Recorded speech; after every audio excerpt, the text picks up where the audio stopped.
இங்க இருக்கிற சார் 35% வந்து தாவேக்கா வாங்கி சார் நீங்க நினைச்சு பாத்தீங்களா 65% ஓட்டு வந்து எதிர்க்கிறது. நான் என்ன கேக்குறேன், நீங்க நினைச்சு பாத்தீங்களா? நான் நினைச்சு பார்த்தேனா? விஜய் வந்து முதல்வர் ஆவறன்னு யாராவது நினைச்சாங்க சொல்லுங்க. வருவாரு. ரெண்டாவது இதே இடத்துல இருந்து நான் சொல்லிட்டு போனேன், ரெண்டாவது இடத்துல விஜய் வருவாருன்னு சொல்லிட்டு போனேன். ரெண்டாவது இடம் நான் சொல்லிட்டு போனேன், முதல் இடம் திமுக நான் சொல்லிட்டு போனேன். ஆனா யாராவது நினைச்சு பார்த்தாங்க? யார்கிட்ட கேட்டாலும் இல்லப்பா நான் போடல, என் பசங்க போட்டாங்க, விசிலுக்கு போட்டாங்க. இல்ல அடுத்த தடவை போடுவாங்களா இதே மாதிரி? கண்டிப்பா சார். அடுத்த நீங்க இப்போ ஒழுங்கான முறையில் அவர் ஆட்சி பண்ணலன்னா அடுத்த 200 தொகுதி.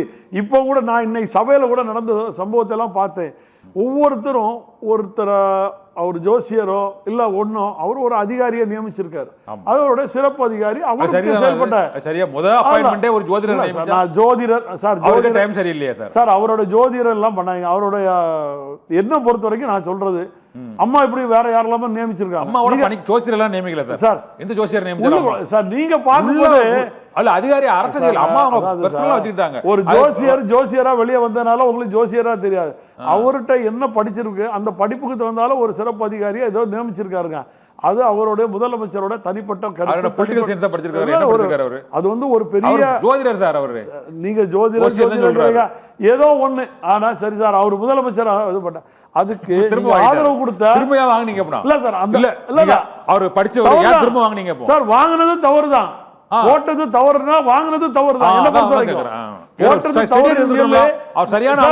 ஓட்டது தவறுன்னு சொல்றதுக்கு சார் நான் இப்ப கேக்குறேன், விஜய் இன்னைக்கு 108 சீட்ல வந்தாருன்னா உங்களோட ஒருத்தரோட இது கிடையாது சார். அவருக்குன்னு ஒரு 1.25 கோடி ஓட்டு போட்டு மக்கள் கொண்டு வந்திருக்காங்க. அவர் உதயநிதி சொல்றாரு இது ஃபர்ஸ்ட் ஷோ சார், அதனால அதிகமா உதயநிதி சொல்றாரு இருக்குமா? இல்ல உதயநிதி இந்த வாக்கு இருக்குமா? இல்ல சார், உதயநிதி ஒரு தவறான கருத்து பதிவு பண்ணார் சபையில. என்னன்னா உங்களுக்கு 35% தான் ஓட்டு, எதிர்ப்பு ஓட்டுனாங்க. அப்ப திமுகவுக்கு எத்தனை அதிமுக ஓட்டு பெர்சன்டேஜ் கழிங்க? 75% நீங்க திமுகவுக்கு எதிர்பார்க்குன்னு சொல்லிருக்காங்க. ஒண்ணா இல்லையா? அப்ப திமுகவுக்கு எத்தனை சதவீத எதிர்ப்பு இருக்குன்னு நீங்க பார்க்கணும். அத கண்ண பார்க்காம 10% வித்தியாசம் இருக்கு. எடப்பாடிக்கும் இவருக்கு 35%, அவருக்கு 24% தான் வருது.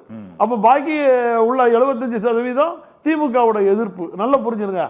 அதை வந்து நம்ம சபையில இன்னைக்கு ஓட்டு எடுக்கிறோமா பேசணுமா, நீங்க நல்லதை பண்ணுங்க. மக்களால் தேர்ந்தெடுக்கப்பட்ட அரசு சார். ஏன்னா இந்த வலியும் வேதனையும் நாங்க 77 அனுபவிச்சோம்.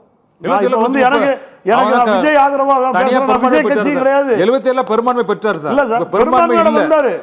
ஒவ்வொரு கட்சி ஆபீஸா போயிட்டு இருந்தாரு. பெரும்பான்மையோட வந்தாரு. ஒவ்வொரு கட்சி ஆபீஸா சார், பெரும்பான்மையோட வந்த எம்ஜிஆரையே 3 ஆண்டு காலத்துல நீங்க வந்து தகுதி நீங்க பண்ணீங்க, அவரோட ஆட்சியை கலைச்சீங்க. அதுக்கு இப்போ நீங்க வந்து பண்ண முடியல. ஏன்னு கேட்டா எல்லாரோட கைபேசியிலையும் உங்களுக்கு என்னென்ன அப்டேட். அன்னைக்கு அப்படி இல்லை, வானொலியில் நம்ம கேட்டாதான் நமக்கு தகவல் தெரியும். அடுத்த நாள் பத்திரிகை வந்தாதான் நம்ம படிச்சுக்கிட்டு அந்த புரட்சி என்னன்னு கேட்கறதுக்குள்ள இங்க அமைக்கிடுவாங்க, தெரியுமில்ல உங்களுக்கு. இன்னைக்கு அப்படி இல்லை. இன்னைக்கு அடுத்த செகண்ட் சட்டசபையில் என்ன நடக்குங்கிறது ஓப்பன் டாக்க வெளியில வருது. மக்கள் எல்லாரும் அரசியலை கத்துக்கிட்டாங்க சார். ஒவ்வொருத்தரும் கூகுளில் போய் தட்டி தட்டி பார்க்குறான், என்ன இது, என்ன இதோட கான்ஸ்டிடியூஷன் என்னங்கிறத கண்டுபிடிக்கிறான். தெரியாததெல்லாம் கற்றுக்கிறான். நமக்கு மறந்ததே நம்மளே ரிப்பீட் பண்ணுறோம். இந்த சூழ்நிலையில் கூட்டணி கட்சி வெளியிலேருந்து ஆதரவு கொடுக்குறவங்க அவர் உள்ளுக்கை யாரை வச்சா யாரை வைக்கலன்னு இல்லை. ரெண்டாவது மந்திரி சபைன்னு நீங்கள் போனீங்கன்னா ஒரு எம்ஜிஆர் அம்மாவுக்கு என்ன சூழ்நிலைகள் வருதோ அதே சூழ்நிலை தான் விஜய்கிட்டே நீங்கள் எதிர்பார்ப்பீங்க.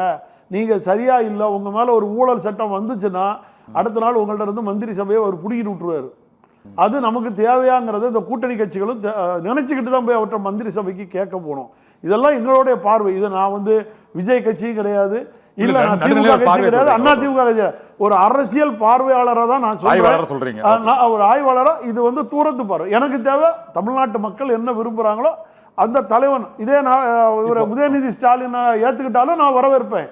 மக்கள் ஏத்துக்கிடல, மக்கள் ஏத்துக்கிட்ட தலைவர் விஜய்ங்கிறது நம்ம. சி.வி. சண்முகம், எஸ்.பி. வேலுமணி அடங்கிய அந்த 25 பேருக்கும் அவர்கள் வந்து அமைச்சர் பதவிக்காகத்தான் அங்கு ஆதரவு தெரிவித்திருக்கிறார்கள் என்ற குற்றச்சாட்டு ஒருவேளை அமைச்சர் பொறுப்பில் அவர்கள் ஏற்றால் அதை நீங்க சொல்ற நீங்க உங்க பணியிலே வரேன், மக்கள் ஏத்துக்குவாங்களா மாட்டாங்களா? அதிமுக தொண்டர்கள் ஏத்துக்குவாங்களா? இவர் போய் நான் இப்ப சொல்றேன்னா இவங்க அமைச்சர் பதவிக்காக போய் அவர் அமைச்சர் பதவி இல்லாம எதுக்கு போறாங்க? அமைச்சர் பதவிக்காக போனாங்கன்னா அது வந்து பெரும் குற்றச்சாட்டு தான். 100% சொல்லுவேன். அது வேலுமணி, சி.வி. சண்முகம் தனக்கு அமைச்சர் பதவிக்காக அவர் விஜய்க்கு ஆதரவு கொடுக்குறேன்னு சொன்னா அதை எந்த அதிமுக தொண்டனும் ஏத்துக்கிட மாட்டான். ஏன்னு கேட்டா அது அவருடைய சொந்த உழைப்பு. நீங்க இங்க வந்து இது அதிமுக தொண்டரோட உழைப்பு. அப்போ ஒண்ணு பண்ணுங்க, ஒரு 20 பேர் எடப்பாடி resign பழனிசாமியோட பண்ணுங்க. உழைப்பு இல்லையா சார்? அந்த 25 பேருக்காண்டி எடப்பாடி பழனிசாமி பிரச்சாரம் பண்ணலையா? இல்ல சார், நான் அதை தான் சொல்லிட்டேனே சார். நீங்க வெளியில இருந்து ஆதரவு கொடுங்க.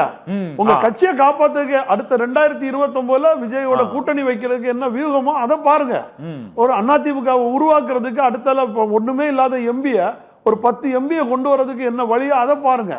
இந்த இதுல நீங்க வெளியில இருந்து ஆதரவு கொடுங்க, நான் வரவேற்கிறேன். இந்த ஆட்சி கவுந்துடக்கூடாதுன்னு பாருங்க சார். நான் ஒண்ணு கேட்கறேன், இதே விஜய் இப்படியெல்லாம் இவங்கள்ட்ட நம்ம நிக்கணுமா?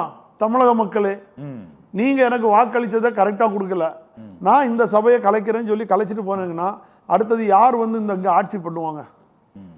திமுகவால அடுத்த தேர்தலை சந்திக்க முடியுமா? எடப்பாடி பழனிசாமி அடுத்த தேர்தலை சந்திக்க முடியுமா?